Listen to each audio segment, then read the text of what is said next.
আসসালামু আলাইকুম এভরিওয়ান। আজকে আমি খুবই মজার একটি রেসিপি আপনাদের সঙ্গে শেয়ার করতে যাচ্ছি, গরুর মগজ ভুনা বা গরুর মগজ ভাজি, যেটা আপনারা অনেকেই পছন্দ করেন, আবার অনেকেই পছন্দ করেন না, যে গন্ধ লাগে।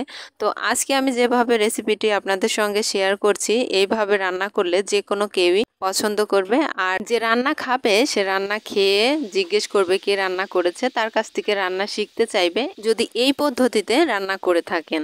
আর তার সঙ্গে থাকছে মগজ রান্না করার পারফেক্ট একটা টিপস অ্যান্ড ট্রিক্স, তো কেউ মিস করবেন না। এই রেসিপিটি ভালো লাগলে ভিডিওতে একটা লাইক দিতে ভুলবেন না। আমার চ্যানেলটায় নতুন হয়ে থাকলে চ্যানেলটা সাবস্ক্রাইব করার অনুরোধ রইল। তো তার জন্য কড়াইয়ে কিছুটা পানি গরম করতে দিয়েছি, আর পানিটা যখন এরকম গরম হয়ে যাবে এই পর্যায়ে আমি এখানে নিয়েছি গরুর দুটা মগজ, ঘিলু যেটা বললেন, আপনারা কে কি বলেন সেটা আমাকে কমেন্টে জানিয়ে দিবেন। তো আমি এই ঘিলুটা আগে থেকেই পানিতে ভিজিয়ে রেখেছি, এর শিরা উপশিরার ভেতর যে রক্তটা থাকে এটা বের হয়ে যায়। দেখুন আমার পানিটা কিন্তু রক্তের কালার হচ্ছে না, কারণ রক্ত যেটা ছিল সেটা আমি ভালো করে পরিষ্কার করে ধুয়ে নিয়েছি। এর উপরে একটা পাতলা আবরণ থাকে, সেটাও আমি তুলে নিয়েছি।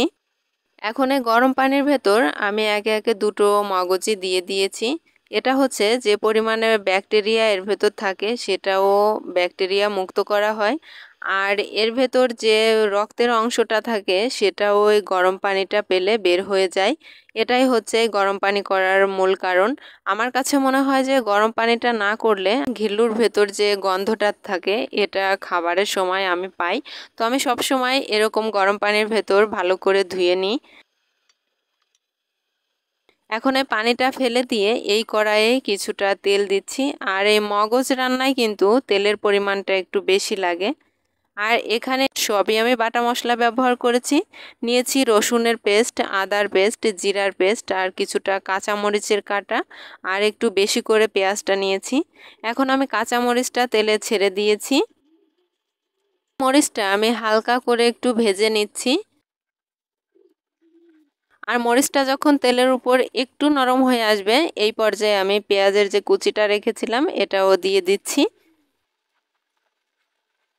দুটো উপকরণই একটু কিছু সময় ভালো করে তেলে নেড়ে চেড়ে নিচ্ছি। পেঁয়াজ মরিচ দুটোই একটু বেশি নরম বা ছোট হয়ে আসছে, এই পর্যায়ে বাকি যে মশলাগুলো রেখেছিলাম রসুন, আদা এবং জিরার পেস্ট, এগুলো আমি দিয়ে দিচ্ছি।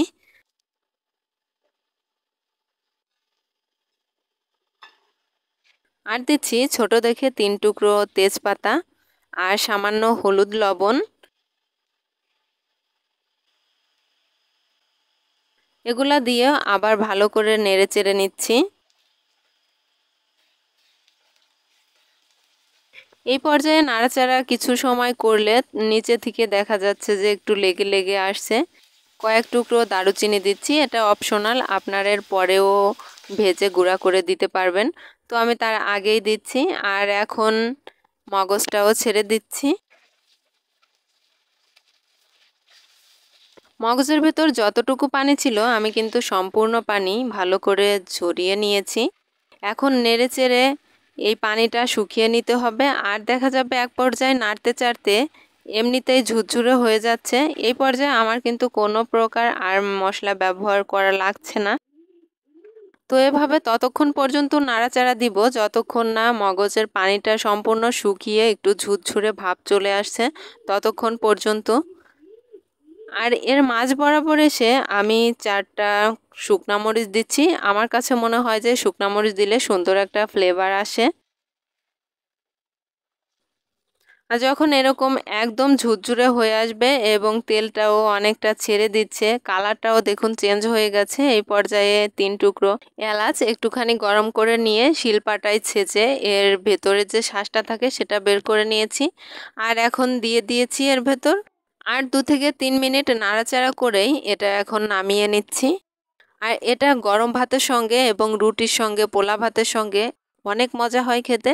যে খেতে চায় না তারও খুবই পছন্দ হবে এইভাবে যদি আমার টিপসগুলো ফলো করে আমার এই রুল অনুযায়ী রান্নাটা করেন। তো রেসিপিটি কেমন লেগেছে অবশ্যই কমেন্ট করে জানাবেন, আর আমার এই ভিডিওতে একটা লাইক দিতে ভুলবেন না। চ্যানেলে নতুন হয়ে থাকলে চ্যানেলটা সাবস্ক্রাইব করার অনুরোধ রইল। দেখা হচ্ছে পরবর্তী ভিডিও। ভালো থাকবেন, সুস্থ থাকবেন, আল্লাহ হাফেজ।